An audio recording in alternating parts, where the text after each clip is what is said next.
नमस्कार, जय हिंद मित्रों। आज मैं बात करने जा रहा हूँ सूचना के अधिकार के उस बिंदु की जिस बिंदु पर अधिकांश जो अपीलीय अधिकारी होते हैं, जो लोक सूचना अधिकारी होते हैं, ये अधिकार रखते हैं। ये उनके ऊपर निर्भर करता है कि वो सूचना आपको दें या ना दें, ये उनकी इच्छा पर निर्भर करता है। और इसके लिए संवैधानिक बाध्यता भी होती है कि आप ऐसी कोई सूचना नहीं देंगे जिससे कि भारत की एकता, अखंडता, संपन्नता, संप्रभुता पर किसी भी प्रकार का खतरा उत्पन्न हो। ऐसी कोई भी सूचना आप नहीं देंगे।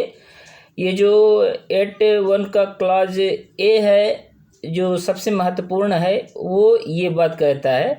इसमें कई सेक्शंस हैं, लेकिन मैं केवल बेसिक सेक्शंस ही बताऊंगा और केवल बेसिक सेक्शंस पर ही आप अपना ध्यान केंद्रित करिएगा, क्योंकि यही बेसिक सेक्शंस हैं जिनको आधार बना करके कभी कभार शिकायतकर्ताओं को अगर जायज़ मांगे भी हैं तो भी उसी का बहाना बना करके और खारिज कर दिया जाता है। तो इस तरह से इन चीज़ों को थोड़ा सा ध्यान में रखते हुए कुछ बेसिक चीज़ें आप लोग नोट कर लीजिए, जान लीजिए।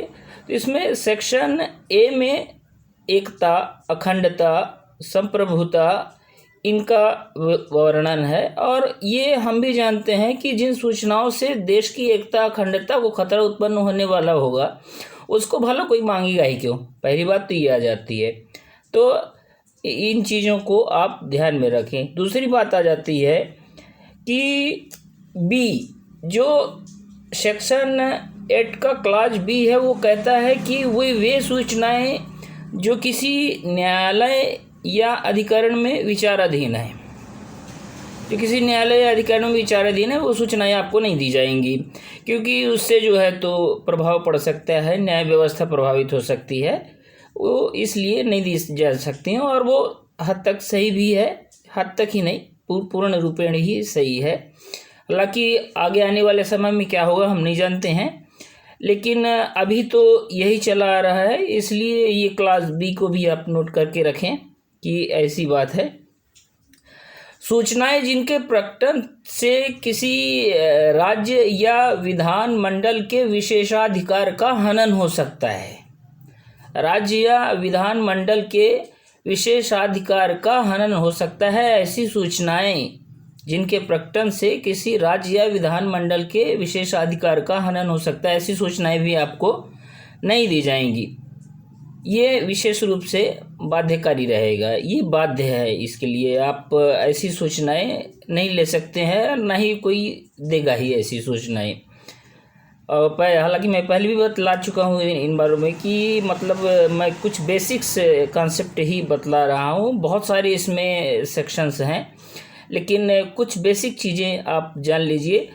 और सबसे महत्वपूर्ण जो है वो है सेक्शन एफ, जो है इसका 8 का क्लॉज 8, सेक्शन 8 का क्लॉज एफ जो ये कहता है कि जिससे किसी व्यक्ति के जीवन को खतरा उत्पन्न हो जाए, ऐसी कोई सूचना आप मांग लीजिए जिससे कोई किसी व्यक्ति के जीवन को खतरा उत्पन्न हो जाए।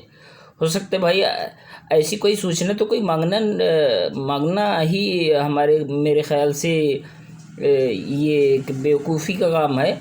और एक तो आप भी एक तरह से शक के घेरे में आ जाते हैं कि इस तरह की सूचना आप मांग क्यों रहे हैं। ये जन सूचना अधिकारी भी पूछ सकता है कि भाई आप ऐसी सूचना, किसी व्यक्ति विशेष की सूचना मांग कैसे सकते हैं, कि हो सकता है कि इससे उसके जीवन को खतरा उत्पन्न हो जाए, उसकी व्यक्तिगत पहचान प्रभावित हो जाए, उसकी स्वतंत्रता पर हमला हो जाए, आतंक फैल जाए उसके जीवन में। तो एफ भी एक महत्वपूर्ण मायने रखता है। और इसमें डी का भी एक है, जिसमें कि रिश्तेदारी से संबंधित सूचनाएं शामिल हैं। रिश्तेदारियों में कई सूचनाएं मांगी जाया करती हैं। तो इसमें किसी रिश्तेदार की सूचना तब तक नहीं दी जा सकती है जब तक यह सिद्ध ना हो जाए कि वो सूचना व्यक्तिगत ना हो करके लोकहित में है। यदि वह सूचना लोकहित में मांग रहा है तो रिश्तेदारों की सूचना आप दे सकते हैं, यदि वो लोकहित में मांग रहा है तो। लेकिन यदि वह व्यक्तिगत मांग रहा है तो फिर आप नहीं दे सकते हैं। तो व्यक्तिगत और लोकहित, इन दो शब्दों को थोड़ा पहचानिएगा और इन शब्दों के झमेले को भी पहचानिएगा कि कभी कभार इन शब्दों के झमेलों में भी डाल करके ये जन सूचना अधिकारी बहुत ब्लैकमेल करते हैं और सूचना के आवेदनों को खारिज कर देते हैं। तो आज के लिए इतना ही। आगे की वीडियो के लिए मैं पुनः आप लोगों के समक्ष प्रस्तुत होऊंगा।